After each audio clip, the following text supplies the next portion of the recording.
Hey guys, Adrian here, and today I want to do a video response to that of a couple other YouTubers have been doing it. And I want to give a shout out to my friend John who gave me the idea for this. Yesterday we were talking on Skype and he mentioned a video that Charlie is so cool like did, who was actually inspired by Mikla, who was inspired by somebody else, so it's like a daisy chain effect, about doing a video on the top 5 films that really have changed them and their lives. Not respectively their favorite films, but maybe things that taught them certain lessons that and principles on how they live their life nowadays.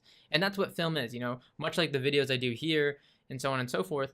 Film and video, it's a way of telling a story. It's a narrative. It's a way of uh, giving a window into a person's life, whether it's a real reenactment of somebody's life or a dramatized version or it's total fantasy and fiction. That's the real interesting thing about video and movies. So that being said, I have my list here, my 5 videos that really I think changed me in the way I view things. So let's jump right into it. Number 1, this is bound to be on my list, my favorite movie of all time, my favorite movie series, The Godfather.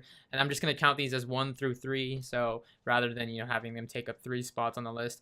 It's a really interesting thing, because the irony, yes, it's about a mafia family, it's about organized crime, it's about violence and all these different things, but it's interesting because you see in this kind of organized crime structure that is mafia, and especially in the Italian mafia, the fact that the code and honor amongst men, the values that they have. And again, I'm not trying to shed light and praise them for what they do, but in this movie, it's real interesting look at business and career and kind of being thrown into something that you really didn't ask for, and you're just doing it to provide for the family, because that's really the underlying story of all of it. And I think my favorite line really is in the end, when not in the end, but I think it's part 2 where he's talking to his son, or actually say part 1 when he's talking to his son, and he says that this is, I don't apologize for the life I live and what I chose, what I do to provide for my family, in essence. And it's a really interesting movie in that light.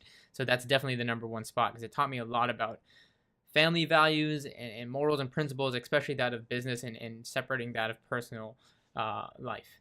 Number 2, Her. This is more modern, obviously. It came out last year, directed by Spike Jonze.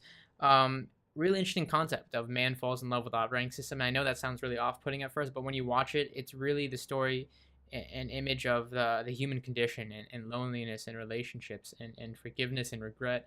And down to the T, I think the real overall quote of the movie was, "The past is just a story we tell ourselves." And when you think of it like that, it's so simple yet so strong. I think that's really why it taught me a lot, or made me think a lot about that. And if you look at this movie, and sidebar, you look at Lost in Translation, who was filmed by the director's ex-wife, it's a real interesting, you're seeing their lives painted on screen, and that's really why it was an interesting movie for me, and one of the ones that hit the top spots in terms of influence. Number 3, going back to the mafia crime sort of image, American Gangster, Frank Lucas, the story of Frank Lucas back in the day of New York and Harlem, portrayed by Denzel Washington, one of my favorite actors. Again, not to shine light on the things and the infamy that these guys lived in, but some of the interesting things on here. I mean, it's a dark look at the American dream, something we rarely see other than in these mafia flicks. We see a lot of portrayal of the American dream and people who make it big, but this is a darker side look at it, at a guy who took a really dark path and made it big. But he talks about how in this world you're either somebody or nobody, and it's kind of interesting to look at it like that. But it's also about leadership. He talks about leading the pack, and being the loudest one in the room is also being the weakest one in the room. You got to lead the pack quietly, and you got to be a leader in that sort of sense, where you got to be quiet and let your success speak for you. Let that be the noise. Number 4, getting into the more fantasy superhero side of things, the Batman Trilogy, again, another trilogy series. It's a really interesting superhero. I mean, the superhero debate is there to be made. I'm sure a lot of people don't consider him a superhero, and yes, he has no powers, and they say he has no depth, but I think that's really what makes Batman Batman the same way.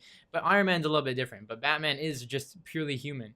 He is a regular man, and like how he says that the mask is somebody, it separates Bruce Wayne from Batman. And here you have somebody who has everything, who has all of it, and yet wants to do more, wants to give back, and realizes that not having everything isn't everything in a sense. There's a deeper calling beyond having the cars, the materialistic things, and those are nice, and he enjoys those things, I'm sure. But he has this other double life where he doesn't need the recognition for that. How he says that a superhero can be really anybody. It can be a policeman, it can be whoever. And that's why I like this, because yeah, in essence, he has depth. He is a person. He's a human being. That's what makes him relatable, I think, in essence. Number 5, last but not least, and I think that's probably the most cliche pick on my movie list, that taught me a lot, is The Pursuit of Happiness. One of my favorite Will Smith performances, along with his son, who is his actual son, was portrayed in the movie. It's a story about a real life a man, and the name is slipping me at this point, but about a guy who is really down on his luck and you know gave his all and pursued his ambition and all that, and pursued to get a really great job and become ultimately successful in life. And the whole underlying principle of this movie is that how did in the beginning he talks about how Thomas Jefferson, when he wrote that we're entitled to the pursuit of happiness, it's something that we have to pursue. It's not something that just happens. We have to pursue it in life. And my favorite scene in this movie is really when he's talking to his son on the basketball court, and he tells him, don't let anybody tell you you can't do this, you can't do that. Not even me, not your father, not your mother. Sometimes in life, everybody's going to be against you, but you got to be able to say, I can do this, and you got to believe in yourself first and foremost. Otherwise, others won't follow suit, type thing. So, really, really great movie. The Pursuit of Happiness tells you a lot about, starting from nowhere and building something, and as cliche as it is, shooting for your dreams isn't, it's not as I know it gets this kind of bad mentality and bad rap nowadays, but actually making that a reality.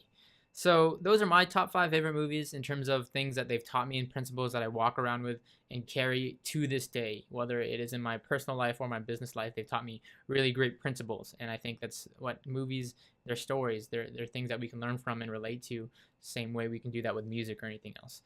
So thanks a lot for watching, guys. Hope you guys enjoyed. Love to hear your guys' movie picks, whether it's a video response or comments down below, and I'll catch you all in the next video.